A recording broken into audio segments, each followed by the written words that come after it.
Hello students. Topic for today's lecture is joint and several liability. It is been defined under section 43 of this particular act. Now, when two or more persons make a joint promise, जब दो और दो से ज़्यादा person एक joint promise बनाते हैं, the promisee जो promisee होता है, if there is an expense of an express agreement, can say or can compel anyone or more of the joint promisor to perform the whole of the promise. वो बोल सकता है किसी को भी पर्सन को कि वो पूरा प्रॉमिस को परफॉर्म करे. Now, each promise may compel contribution. Each of the two promiser or the joint promiser may compel every joint promiser to contribute equally with himself to the performance of the promise unless a contrary intention appears from the contract. कि उसमें वो बोलता है कि both the parties have to perform their promise. Now, types of joint obligation. Joint obligation के types क्या हैं? Several responsibilities arise. बहुत सारी रिस्पॉन्सिबिलिटीज़ अराइज होती हैं जब दो और दो से ज़्यादा पर्सन एक प्रॉमिस में आते हैं. तो their promises are cumulative and once payment will not discharge the other. Done. Now the joint liability arises. कब जॉइंट लाइबिलिटी अराइज होती है? व्हेन टू और more person promise to do the same thing together in the same instrument and make separate promise to do the same thing. जब दो और दो से ज़्यादा पीपल एक ही प्रॉमिस करते हैं सेम चीज़ करने के लिए, तो वो जॉइंट लाइबिलिटी के अंडर आती है. It gives rise to one obligation and as many joint and several promises as there are like. Now, like joint responsibility, one time performance discharges everything. Now, this section also makes joint contracts and joint and several contract.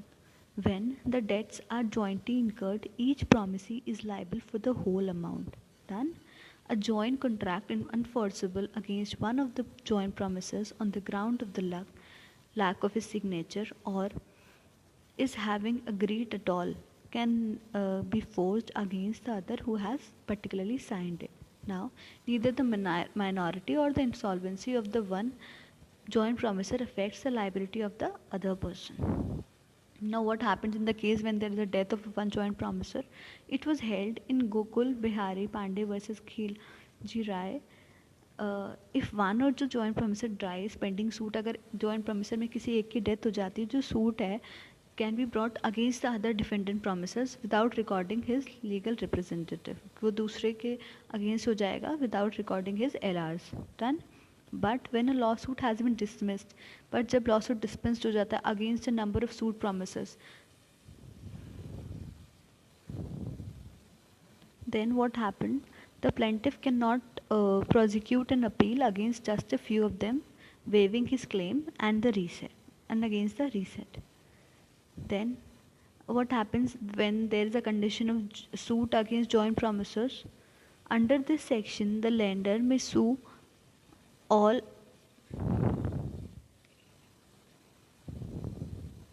the lender may sue all or any one of the joint promisor as he may choose, even when one of the promisors has undertaken the liability as a surety.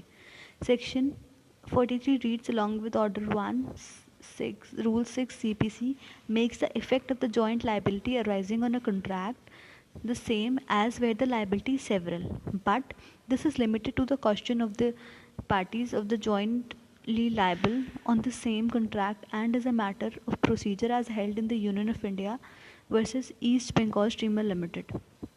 The section allows a promise to sue such one or more several promiser to be sued only along with his co-promisers. Now, it is no defense to such a suit that all the promises must have been made parties. However, the right of the promisee to sue anyone or the joint or the more of the joint promiser is distinct from and does not affect the right of the defendant to apply to the court under Order 1, Rule 10 of the CPC 1908 to have his co-contractor added as a party, not on the grounds that such contractor ought to be obtained, but if the court considers it necessary to do so, as it was held in Muhammad Askari versus Radhe Ram Singh. Now, What happens when there is suit against one of the several partners? This section applies as much to the partners as other contractors. In a suit brought upon a contract made by a partnership firm, a plaintiff may select as defendants those partners of the firm against whom he wishes to proceed without making all the partners defendants.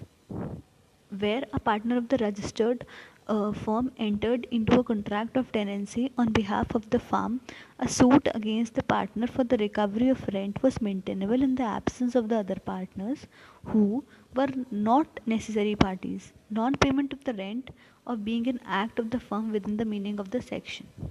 Now, what happens when there is effect of decree against only some of the joint promises? There is a difference of opinion among the high courts about the operation of this section, in which where a judgment has been obtained against some or one of the joint promises. The Calcutta High Court held that the Calcutta High Court held that there is a decree obtained against one of the several joint makers of a promissory note is a bar to a subsequent suit against the partners. Done, which was followed initially by the Madras court, but later held that if the decree against some or only of the joint contractor was not barred, the Allahabad High Court held in Muhammad Aksari versus Radheram Singh that the judgment obtained against some of the several mortgage remaining unsatisfied was no bar to another suit against the joint promisor. Then, what happened when there is a situation of such liability? When a joint venture group contract is concluded, all the members are jointly and severally liable, even if only one is capable of rendering the service in the question. Each of a number of a co-tenant is liable separately to the landlord under section 43 of the entire rent, and a suit is been made. Now, what happened under co-heirs? Section 43 refers to two or more persons making a joint promise, and there is no application where a parties become jointly interested in the operation of a law in the single person contract. Now, what were the contribution?